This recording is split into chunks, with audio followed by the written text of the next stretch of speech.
Televidente, felice noche.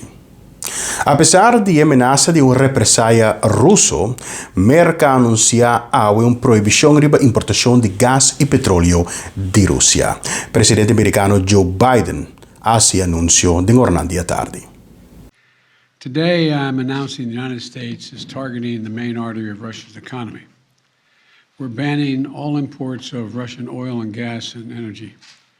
That means Russian oil will no longer be acceptable at U.S. ports, and the American people will deal another powerful blow to Putin's war machine.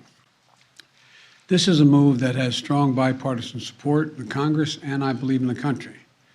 Americans have rallied to support their Ukrainian people and made it clear we will not be part of subsidizing Putin's war.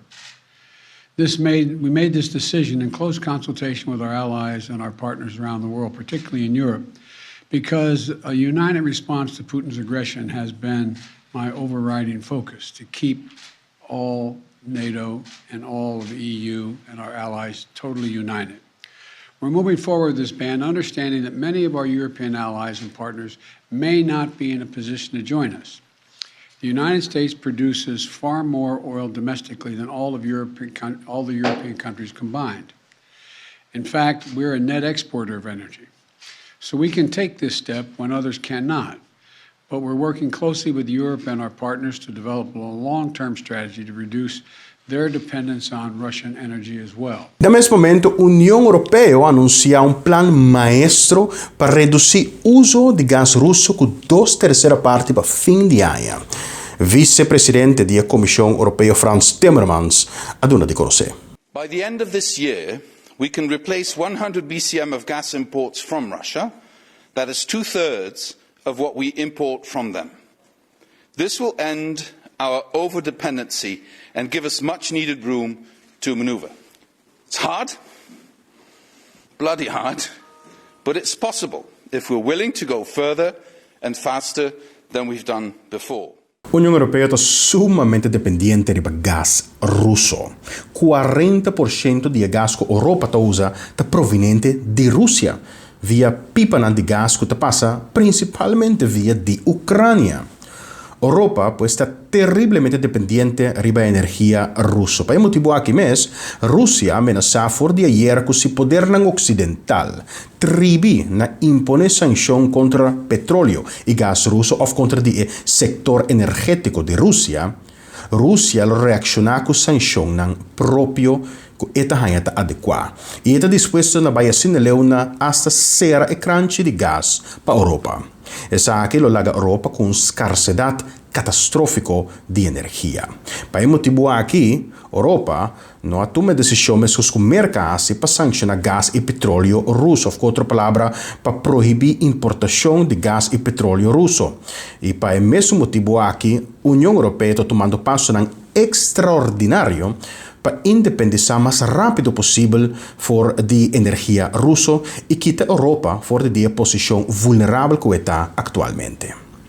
O plano está, entre outros, para aumentar a inversão dramaticamente de energia alternativa, pensariba, por exemplo, a turbina de vento, incrementar a inversão de eficiência energética e também incrementar a importação de LNG, Liquefied Natural Gas, ou com outra palavra, gás natural de forma líquido. Fora de país, de maneira Merka, Qatar e possivelmente hasta África. Gás em sua forma líquido porque era transportar facilmente de barco na via de la mão.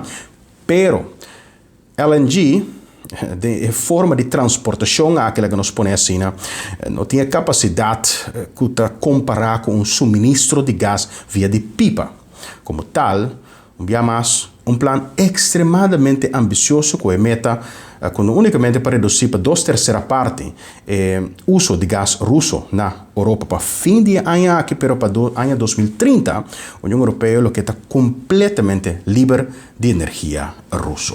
Hecho está que atualmente não tem nenhum reemplazante para gás e petróleo russo no mundo. Assim, a Organização de Países Exportador de Petróleo, OPEP, está dando de conhecer. Segundo o secretário-geral de OPEP, Mohamed Barkindo, a indústria energética global, no momento aqui, está em crise. Our industry, the oil industry in particular, as I have said elsewhere, is under siege. The world is facing a possible threat to supply from the Russian Federation, which is the second largest exporter of oil and liquids in this world, a partner in the declaration of cooperation that we entered into with the 10 non-OPEC countries in December of 2016. And the perception of consumers and the world, the market in particular, is that this threat, whether it materializes or not, is already reverberating through the markets, and we had seen such a surge in the market since the unfortunate events started unfolding themselves. There is no capacity in the world at the moment that can replace 7 million barrels of exports, assuming that we are going to lose a volume of that region. It's not about market share now. It's how do we mitigate? How do we overcome this crisis? Marcozany, Willems, passa felice noite.